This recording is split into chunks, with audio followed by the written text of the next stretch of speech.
Hello students, good morning. Welcome to TR solution academy. আজ কিন্তু আমরা গ্রাম পঞ্চায়েত স্পেশাল বাংলা ক্লাসে 14 নাম্বার প্র্যাকটিস সেট নিয়ে চলে এসেছি। তো চলো ক্লাস স্টার্ট করি। দেখে নি ফার্স্ট কোশ্চেন কি আছে। ফার্স্ট কোশ্চেন দেখো, বাংলা বর্ণমালায় মাত্রাহীন ব্যঞ্জন বর্ণ কটি? তো অপশন কি আছে দেখো, ফার্স্ট আছে 6টি, নেক্সট দেখো 7টি, 8টি এন্ড লাস্ট অপশন 9টি।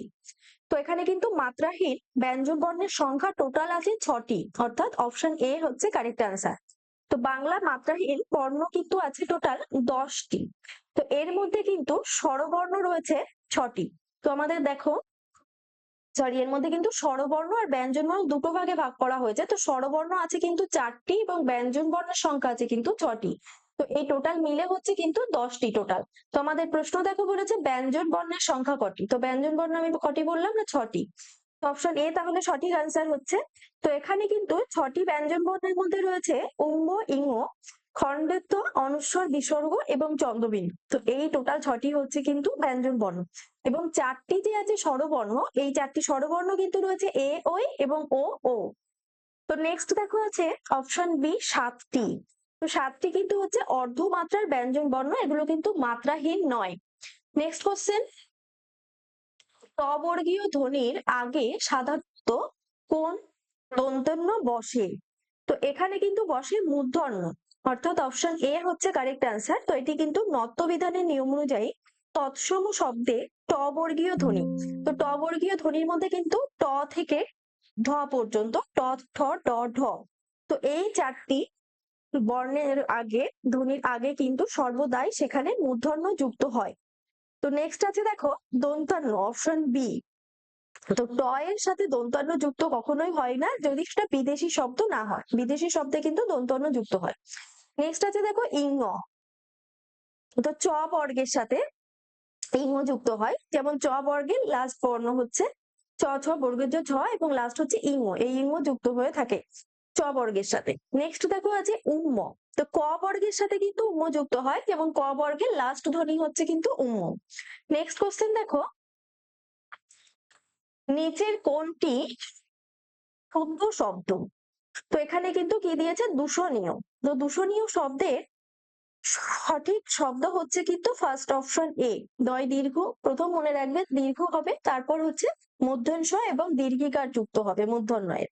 তো এখানে দেখো দূষণীয়, অপশন এ হচ্ছে কারেক্ট অ্যান্সার। এটি কিন্তু দূষণ প্লাস অনটের সাথে যুক্ত হয়েছে। এখানে কিন্তু দূষণ প্লাস অনট যুক্ত হয়ে কিন্তু দূষণীয় শব্দ গঠিত হয়েছে। তো এখানে অনীয় প্রত্যয় হিসেবে এই দূষণীয় শব্দের গঠন দেখা গেছে। এটি নত্যবিধানের নিয়ম অনুযায়ী এখানে মূর্ধন্য হয়েছে এবং বানানটিতে দীর্ঘিকার যুক্ত হয়েছে। তো নেক্সট কোশ্চেন দেখে নি চলো, মনীষা এর সন্ধি বিচ্ছেদ কোনটি?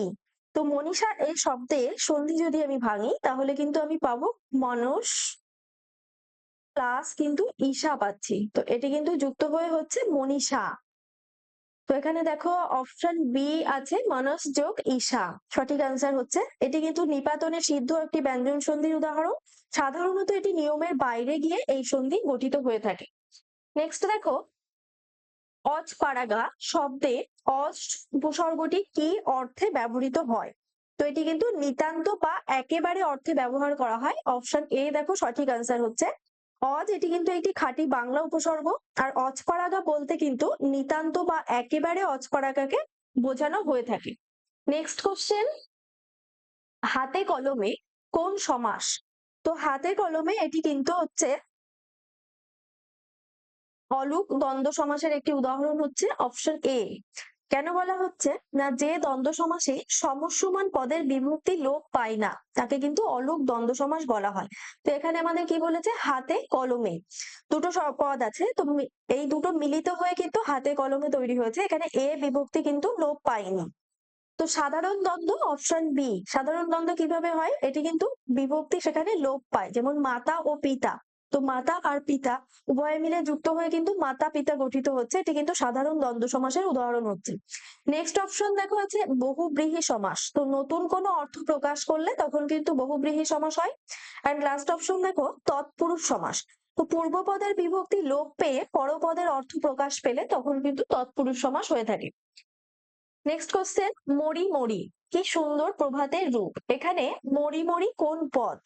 তো এখানে কিন্তু মরিমরি হচ্ছে সাধারণভাবে অব্যয় পদ হচ্ছে, অপশন ডি দেখো হচ্ছে কারেক্ট অ্যান্সার। অব্যয় পদ, তো এটি একটি অনন্বয়ী অব্যয় বা আবেগ শব্দযুক্ত অব্যয় যা বাক্যের অন্যান্য পদের সাথে সম্পর্ক না রেখেই স্বাধীনভাবে মনের উচ্ছ্বাসকে প্রকাশ করেছে।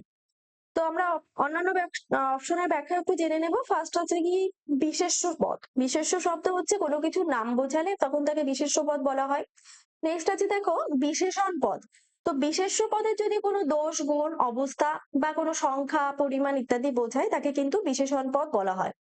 নেক্সট অপশন সি দেখো আছে সর্বনাম পদ। তো বিশেষ্যের পরিবর্তে যে পদ ব্যবহৃত হয় তাকে কিন্তু সর্বনাম পদ বলা হয়। নেক্সট কোশ্চেন অনাথ। অনাথ শব্দের স্ত্রীলিঙ্গ কোনটি? তো অনাথ শব্দের স্ত্রীলিঙ্গ হচ্ছে কিন্তু অনাথা, অপশন এ অনাথা হচ্ছে। তো সংস্কৃত নিয়ম অনুযায়ী অকারান্ত পুংলিঙ্গ শব্দের শেষে আ প্রত্যয় যুক্ত করে কিন্তু এই স্ত্রীলিঙ্গ পদ গঠন করা হয়। তো অনাথ এর সাথে কিন্তু আ যুক্ত হয়ে অনাথা হয়েছে। নেক্সট কোশ্চেন দেখো আমি যদি পাখি হতাম, এখানে কোন কালের উদাহরণ হচ্ছে? তো আমি যদি পাখি হতাম এটি কিন্তু অতীতকাল হচ্ছে, সাধারণভাবে এটি নিত্যবিত্ত অতীত হচ্ছে, অপশন এ। কেন বলা হচ্ছে না অতীতের কোনো অসম্ভব ইচ্ছা বা আকাঙ্ক্ষা প্রকাশ করতে কিন্তু নিত্যবিত্ত অতীত ব্যবহার করা হয়। তো এখানে যে হতাম শব্দ, এই হতাম ক্রিয়াটি দিয়ে কিন্তু কোনো কালের একটি পরিচয়ক ভাব বোঝাচ্ছে এখানে। নেক্সট অপশন দেখো আছে সাধারণ অতীত। তো অতীতে সাধারণভাবে কোনো কাজ সম্পন্ন হলে তাকে কিন্তু সাধারণ অতীত বলা হয়। যেমন আমি বাড়ি গেলাম, তো এটি কিন্তু সাধারণভাবেই ঘটে, যে আমি বাড়ি গেলাম মানে কি প্রতিনিয়তই যাচ্ছি, আমি গেছি। তো এটি কিন্তু সাধারণভাবে অতীতকাল হচ্ছে। নেক্সট দেখো আছে পুরাঘটিত অতীত, অপশন সি। তো অতীতে যে কাজ অনেক আগেই শেষ হয়েছে এরকম বোঝালে পুরাঘটিত অতীতকাল হয়। যেমন আমি গিয়েছিলাম, অর্থাৎ যাওয়া সম্পন্ন হয়ে গেছে আগেই, তো এটি কিন্তু পুরাঘটিত অতীত হচ্ছে। নেক্সট লাস্ট অপশন দেখো ঘটমান অতীত। তো অতীতে যে কাজ চলছিল এরকম বোঝালে সেটি ঘটমান অতীত হয়। যেমন আমি যাচ্ছিলাম বা আমি খাচ্ছিলাম, এরকম বোঝালে সেটি কিন্তু অতীতকালে ঘটছিল, তখন এই কাজ সম্পন্ন হচ্ছিল, এটি কিন্তু ঘটমান অতীত হচ্ছে। নেক্সট কোশ্চেন অন্ধজনে দেহ আলো, অন্ধজনে কোন কারক? তো এখানে অন্ধজনে কিন্তু এটি সম্প্রদান কারক হচ্ছে, অপশন বি। তো সত্য ত্যাগ করে অর্থাৎ নিঃস্বার্থভাবে কাউকে কিছু দান করলে যাকে দান করা হয় সে সম্প্রদান কারক হয়। এখানে কিন্তু অন্ধজনকে আলো বা জ্ঞান দানের কথা বলা হয়ে থাকে। তো বাকি অপশনের ব্যাখ্যা একটু দেখে নেবো আমরা। ফার্স্ট দেখো আছে কর্মকারক। তো কর্তা যাকে আশ্রয় করে কোনো কাজ সম্পাদন করে তাকে কিন্তু কর্মকারক বলা হয়। নেক্সট আছে দেখো করণ কারক, যার দ্বারা কোনো কাজ সম্পন্ন হয় তাকে করণ কারক বলে। অপশন ডি দেখো অধিকরণ কারক। তো স্থান, কাল, পাত্র বোঝালে সেটি কিন্তু অধিকরণ কারক বোঝায়। নেক্সট কোয়েশ্চেন যখন বৃষ্টি নামলো তখন আমরা বাড়ি ফিরলাম। তো বাক্যটিতে সরল বাক্য পরিণত করলে কি হবে? এটা কিন্তু হবে বৃষ্টি নামলে আমরা বাড়ি ফিরলাম। তো অপশন এ দেখো সঠিক আনসার হচ্ছে। তো সরল বাক্যে একটি মাত্রই সমাপিকা ক্রিয়া থাকে, এখানে নামলে একটি কিন্তু অসমাপিকা, এবং ফিরলাম এটি কিন্তু হচ্ছে সমাপিকা ক্রিয়া। ফিরলাম এটি কিন্তু সমাপিকা ক্রিয়া, সেজন্য এটি কিন্তু সরল বাক্য হয়ে যাচ্ছে। নেক্সট কোশ্চেন দেখো গাড়ি চলে এটি কোন বাচ্য? তো গাড়ি চলে এটি কিন্তু হচ্ছে কর্ম কর্তৃবাচ্য, অর্থাৎ অপশন ডি হচ্ছে কারেক্ট আনসার। তো যে বাক্যে কর্তা অনুপস্থিত থাকে এবং কর্মপদই কর্তার মতো কাজ করে তাকে কিন্তু কর্ম কর্তৃবাচ্য বলে। যেমন এখানে গাড়ি হচ্ছে কর্ম, অর্থাৎ সে নিজেই চলছে বলে মনে হচ্ছে, তো এটি কিন্তু কর্ম কর্তৃবাচ্য হচ্ছে। তো নেক্সট কোয়েশ্চেন দেখো প্রত্যক্ষ উক্তিতে এই থাকলে পরোক্ষ উক্তিতে কি হয়? তো প্রত্যক্ষ উক্তিতে যদি এই থাকে পরোক্ষ উক্তিতে কিন্তু সে হয়ে যায়। অপশন এ দেখো কারেক্ট অ্যান্সার হয়ে যাচ্ছে। কেন হচ্ছে না প্রত্যক্ষ উক্তিতে কাছের বা নির্দেশক শব্দ বোঝায়, সেটা কিন্তু পরোক্ষ উক্তিতে যখন যায় পরিবর্তন হয় তখন কিন্তু দূরের শব্দ নির্দেশ করে সেখানে। তো এই কিন্তু থাকলে সেটি সেইকে অর্থাৎ দূরে নির্দেশ করছে কোনো কিছু। নেক্সট কোশ্চেন দেখে নেব যে নারীর সন্তান বাঁচে না তাকে কি বলে? তো যে নারীর সন্তান বাঁচে না তাকে কিন্তু মৃত বৎসা বলা হয়। অপশন এ দেখো মৃত বৎসা আছে, সঠিক উত্তর হয়ে যাচ্ছে। তো এটি কিন্তু নারীর সন্তান জন্মে মারা যায় বা বাঁচে না তাকেই মৃত বৎসা বলা হয়ে থাকে। নেক্সট অপশন কি আছে বন্ধা, অপশন বি। তো যে নারীর সন্তান হয় না তাকে বন্ধা বলে। নেক্সট অপশন কাক বন্ধা, যে নারীর একটি মাত্র সন্তান রয়েছে এবং এরপর আর কোনো সন্তান হয়নি, তাকে কাকবন্ধা বলা হয়। আর লাস্ট অপশন দেখো চিরকুমারী, তো যে নারী আজীবন বিয়ে করেনি তাকে কিন্তু চিরকুমারী বলা হয়। নেক্সট কোয়েশ্চেন, চাঁদের হাট বাগধারাটির অর্থ কি? তো এটি কিন্তু আনন্দের প্রাচুর্য বা প্রিয়জনের সমাগম বোঝানো হয়। অপশন এ দেখো সঠিক আনসার হয়ে যাচ্ছে। তো এখানে চাঁদের হাট বলতে কিন্তু প্রিয়, সুন্দর এবং আনন্দময় মানুষের সাথে কিছু মিলন মেলা বা কিছু সমাগমকে বোঝাচ্ছে। নেক্সট কোশ্চেন দেখে নেব, চক্ষু শব্দের সমার্থক শব্দ কোনটি? তো চক্ষু শব্দের সমার্থক শব্দ ফার্স্ট অপশন দেখো অক্ষি আছে, এটিও। নয়ন মানেও চক্ষু, লোচন মানেও চক্ষু। তো এখানে সবগুলোই সঠিক হচ্ছে, তাহলে অপশন ডি হচ্ছে কারেক্ট আনসার। নেক্সট কোশ্চেন দেখে নাও, অনেক, অনেক শব্দের অর্থ কি?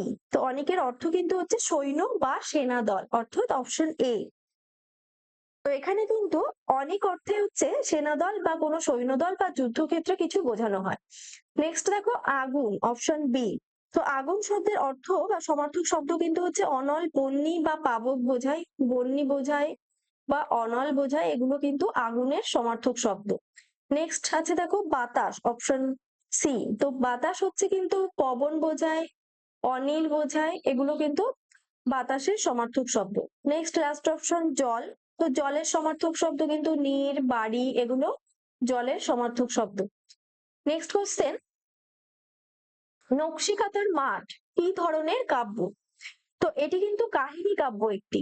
অপশন সি দেখো সঠিক আনসার হচ্ছে। তো পল্লী কবি জসীমউদ্দিন রচিত এই নকশিকাঁথার মাঠ একটি কিন্তু আখ্যানমূলক বা কাহিনী কাব্য। তো সেখানে কিন্তু রূপাই বা সাজুর প্রেমের কাহিনী এই কবিতায় বর্ণনা হয়েছে। তো ফার্স্ট অপশন কি আছে দেখো মহাকাব্য, অপশন এ। তো এটি অনেক দীর্ঘ এবং বিশাল পটভূমির হয়, যেমন মেঘনাদ বধ কাব্য। নেক্সট আছে দেখো গীতি কাব্য। তো কবির ব্যক্তিগত অনুভূতি ও আবেগ প্রধান থাকে।